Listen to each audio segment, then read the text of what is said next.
this is going to be, and this is the reason why I chose this to be a strategy one. This is going to be the most kind of on the surface thing, the first thing that you may want to start with. And maybe in your case, it's going to be the last thing. But the idea here is that this is kind of the surface research part. We can get deeper, and we will get deeper, and we're going to use several things in conjunction. But this is kind of the first step. Whether you have something or not, it's a good place to kind of, in terms of a product to sell, this is a good place to start. So I am not going to go into keywords in this particular strategy. I am going to go right over here, something called categories. Now, categories in eBay do not necessarily match categories, as far as niches are concerned and stuff like that. And you guys asked me a bunch of times, please give us the different types of niches, pre-approved niches and products and stuff like that. You promise you'll do that. And that's what we're going to do. But I want you to understand something. There are things that are very common to our everyday lives that we can easily do without doing any online stuff. And I'll give you just one idea of what I mean. You can go into a supermarket. Any supermarket has a section with magazines, and you can see these magazines have obviously topics about them, whether it's fitness, whether it's weddings, whether it's computers, whatever, right? I mean, you don't have to be a genius to understand that if magazines are being printed in vast quantities and people are subscribing and buying them, that's a passionate niche or a passionate category, because you have to be in order to follow and subscribe and get these magazines and be interested in it. So while there are pre-approved sort of niches that we will share with you, they're going to be the kind of straightforward aspect of this thing. What is going to be the cool thing, the secret sauce, is going to be kind of doing the massaging and the research of the products inside these niches and how you tie this all together. Why would you go with this category maybe and not this thing? And these are the things that really make the difference. So I'll give you an idea.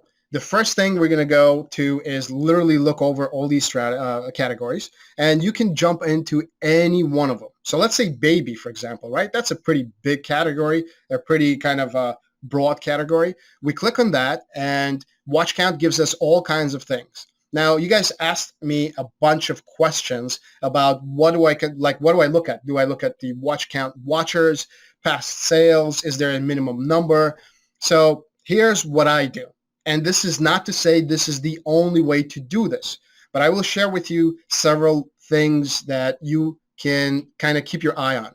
The absolute first thing I do is I actually scroll down, and I don't care what the images and the products are yet. At this point, I look at the past sales. And the reason why I look at the past sales is because I am looking for an outlier. So if I see a 3,000, 4,000 sales, whatever the case may be, I'm going to scroll down and just keep an eye on this number and just see if there is anything that is absolutely out of the ordinary in terms of a large number, not a small number, because obviously we don't necessarily care for a very small number.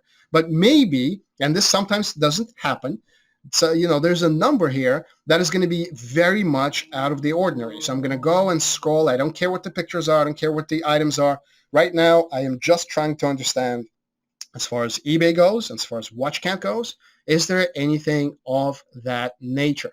And I'm going to go all the way to the end. And if there's nothing, it's fine. And if there's going to be something, I'm going to kind of grab, a hold of it, so to speak, and pay attention to it. So I did not see anything in this particular case. So now that I have an idea, what I was looking for is maybe something like a 20,000 past sales, just to give you an idea. Oh, there was one. All right, I must have missed it. I'm sorry. So if there was one, that's exactly what we need to look at. There you go. You're right. You're absolutely right. So look at this. 19,185. Is this out of the ordinary? Absolutely, because of the other numbers, right? Does this absolutely mean this is the product to jump in? No. This is just the first clue as to what is going on in terms of what people are buying and what's going on and stuff like that. The next thing I immediately look at is the price, the 411. All right, so what I want is a price preferably under, I'm going to stretch it a little bit, but under $13. But ideally, the lower, the better. All right, so I'm going to step to the side a little bit and jump a little bit ahead. We're not going to cover Facebook today because we have a ton of things to do, but just to give you a little bit of a logic. So we're going to run Facebook. We're going to go through it in a very deep way. but we're going to run, I'm going to give you kind of, again, a preview, $5 ads, okay? I'm not going to go too much into it right now. Just letting you know, we're going to run $5 ads, $5 per day ads. Now, think about it like this. If I'm running a $5 ad, which means my spend is going to be $5 per day, if I can make, for example, $10 in profit, not gross sales, not revenue, but in profit, that means one sale in 2 days is going to keep me at break even. That's great. The reasons why that's great is we're going to cover tomorrow.